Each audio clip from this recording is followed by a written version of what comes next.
Bienvenidos a su canal de Reuma Clinic en saludcr.tv con el doctor Francisco Brenes. Doctor, un gusto tenerlo. Igualmente. Doctor, empecemos pensando en los tratamientos. Cuando ya me diagnostican, ya sé que estoy sufriendo una enfermedad reumatológica, ¿cuáles son esos tipos de tratamientos que el médico me va a recomendar? Sí, son varias líneas de tratamiento. Primero que nada, se van a escoger medicamentos que puedan controlar los síntomas del paciente. Y no necesariamente esos medicamentos van a controlar la enfermedad. Qué sé yo, un paciente con artritis reumatoidea puede tomar un antiinflamatorio, le va a quitar el dolor, pero la enfermedad puede progresar. Pero cuando yo voy a escoger el tratamiento, el paciente necesita estar aliviado. Entonces son los medicamentos que quitan síntomas, pero no siempre modifican la evolución de la enfermedad. Existen otro grupo de medicamentos que sí, que son los que van a hacer que al final la enfermedad no genere una secuela, ya sea en un órgano, habitualmente las articulaciones. Sin embargo, hay que pensar en, por ejemplo, a nivel renal, que es muy frecuente verlo en un paciente que tenga una enfermedad que se llama lupus. Pero además, las enfermedades reumáticas pueden tener lo que llamamos comorbilidad. Por ejemplo, la artritis reumatoidea es una enfermedad de las articulaciones, pero puede causar también enfermedad cardiovascular. Entonces también los reumatólogos tenemos que saber escoger medicamentos que eviten que los pacientes estén con la presión alta o con el colesterol alto o con el azúcar alto, e inclusive también para prevenir situaciones como por ejemplo la osteoporosis. Y existen líneas de medicamentos todavía más complejas cuando los pacientes han tenido fallas a este grupo de medicamentos. ¿Qué toma en cuenta específicamente para poder determinar el tratamiento? Depende del órgano que esté afectado.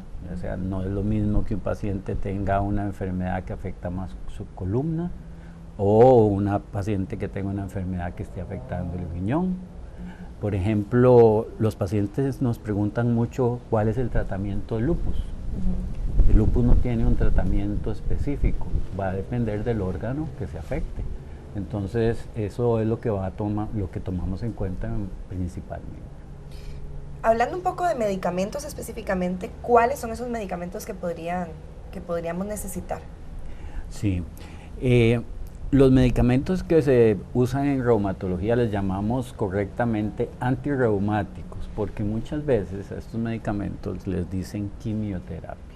Y los pacientes se asustan y les da pánico cuando el reumatólogo prescribe un medicamento como por ejemplo el metotrexato, que se utiliza para frenar la artritis reumatoidea, y el farmacéutico le dice que eso es quimioterapia. Llegan en pánico y a veces ni llegan más.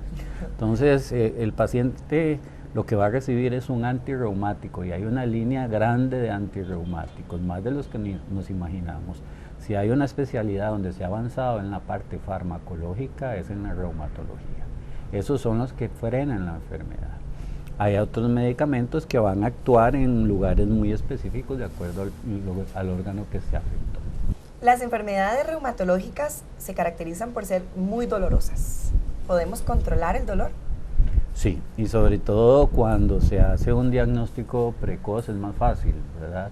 Hay analgésicos, antiinflamatorios, e inclusive podemos utilizar esteroides, que son otros medicamentos que también se han estigmatizado mucho en el manejo de las enfermedades reumáticas, y son los primeros que siempre vamos a usar.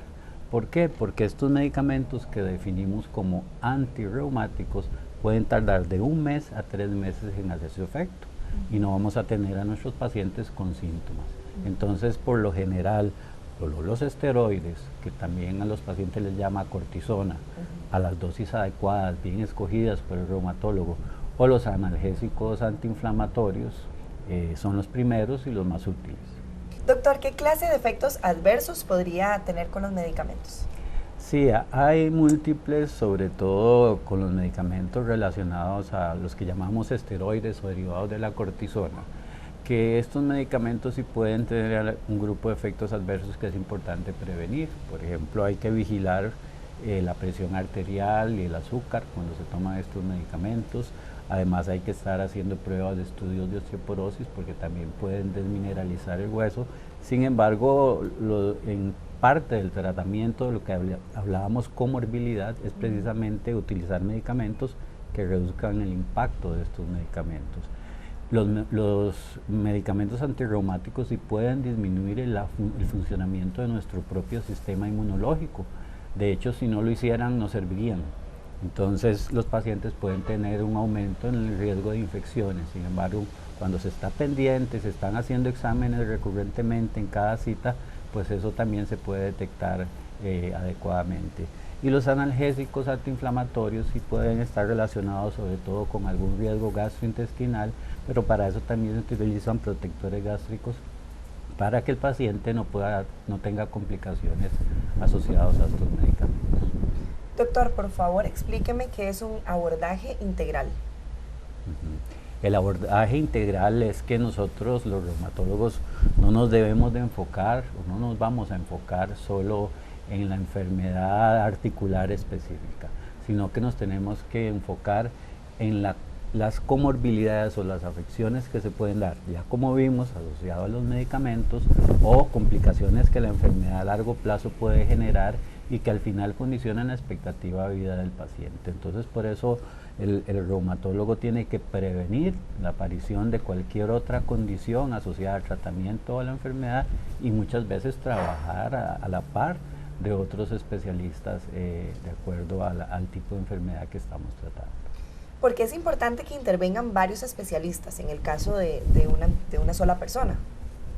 Sí, porque la enfermedad reumática a veces se manifiesta o grita por la coyuntura o articulación o por el músculo, pero detrás pueden existir otros órganos que se puedan afectar, riñón, corazón, y entonces necesitamos del trabajo de los especialistas de esos órganos para poder garantizarle al paciente una calidad de vida y una expectativa de vida similar a lo más cercano a una persona normal. Se trata de crear un equipo de trabajo en función del paciente. Sí, y siempre trabajamos en equipo, e inclusive los reumatólogos estamos acostumbrados entre nosotros a trabajar en equipo. ¿Y qué otros profesionales, qué otros especialistas serían idóneos dentro de este equipo de trabajo? Bueno, el especialista en terapia física es fundamental para nosotros. Muchas veces diagnosticamos patologías articulares y nos las rehabilita el terapista físico, ¿verdad? Es importante todo el especialista en medicina interna, que la gran mayoría de las veces es el médico de cabecera del paciente y nos refiere al paciente para que hagamos el diagnóstico y trabajamos e interactuamos con él ya simplemente para definir algunas pautas muy específicas de la enfermedad, pero casi todos los especialistas siempre se nos acercan o los buscamos nosotros de acuerdo al órgano que se afecta. Elegir un buen profesional, elegir un buen doctor, siempre es algo que la persona trata de hacer, ¿verdad? Pero ¿es el indicado o no es el indicado en seleccionar esos profesionales? ¿O es mejor que mi médico de cabecera me guíe en esa decisión? Habitualmente le preguntamos al paciente si hay un especialista de su confianza, por ejemplo, si tiene una enfermedad renal. El reumatólogo trata de ser el director de la orquesta de la enfermedad reumática y es fundamental que se tenga una confianza, no solo del paciente, sino del reumatólogo hacia ese especialista.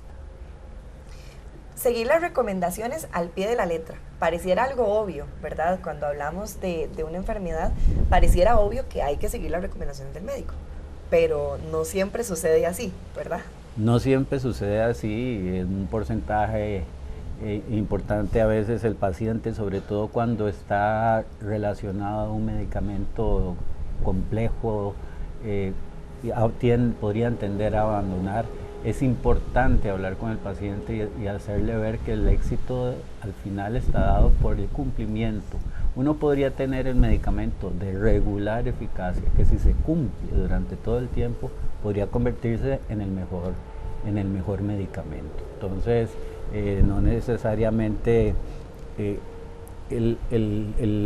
la falla o las complicaciones de una enfermedad obedezcan a la enfermedad misma, sino más bien a el abandono del tratamiento. Y eso lo vemos en enfermedades como el lupus, donde la principal causa de activación de la enfermedad es no tomarse su tratamiento. Doctor, seguir las recomendaciones del médico pareciera o debería de ser algo obvio, pero no sucede así, ¿verdad? Nos cuesta mucho a los pacientes seguir las recomendaciones. ¿Y cuál es la importancia de ser obediente? Sí, nosotros tenemos que sentarnos con el paciente y establecer un plan de tratamiento, pero también hacerle ver que la principal causa de falla de un medicamento es no tomárselo.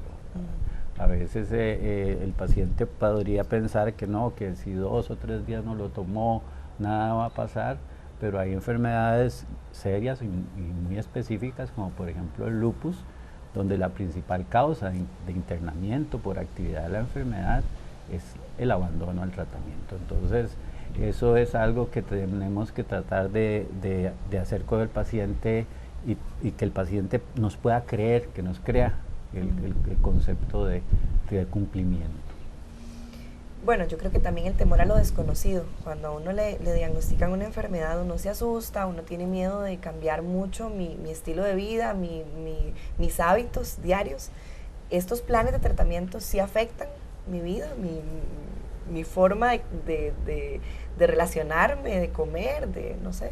Sí, y ahí es donde también se continúa el concepto de la comunicación. La comunicación no solo va a estar relacionada a decirle al paciente cumple el tratamiento, sino que uno sabe que, por ejemplo, si una mujer de 28 años se le hace el diagnóstico de una enfermedad reumática y se le dice que a partir de ahí el resto de su vida tiene que tomar un medicamento, eso te impacta. Y por eso también dentro de los especialistas que nos ayudan mucho son los psicólogos.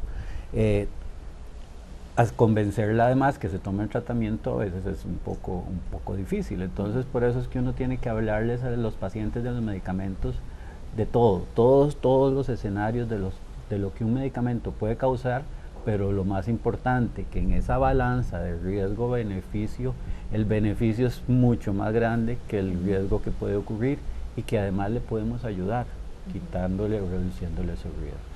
Bueno, y siguiendo este tratamiento, siguiendo el tratamiento que el especialista indique, sí puedo mejorar mi calidad de vida, puedo hasta curarme. Sí, nosotros le vamos a poner el escenario al paciente de que va a tener un modificador de la evolución de su enfermedad, no un medicamento que va a paliar su enfermedad. Porque cuando se pone el escenario de un medicamento que va a paliar, habitualmente el paciente abandona y esa no es la realidad en la actualidad, porque tenemos muchas herramientas para que una enfermedad reumática vaya bien. Artritis reumatoidea en Costa Rica hay medicamentos de tecnologías súper avanzadas. Los reumatólogos de la Seguridad Social tienen grupos de trabajo donde dan medicamentos súper de una tecnología muy buena.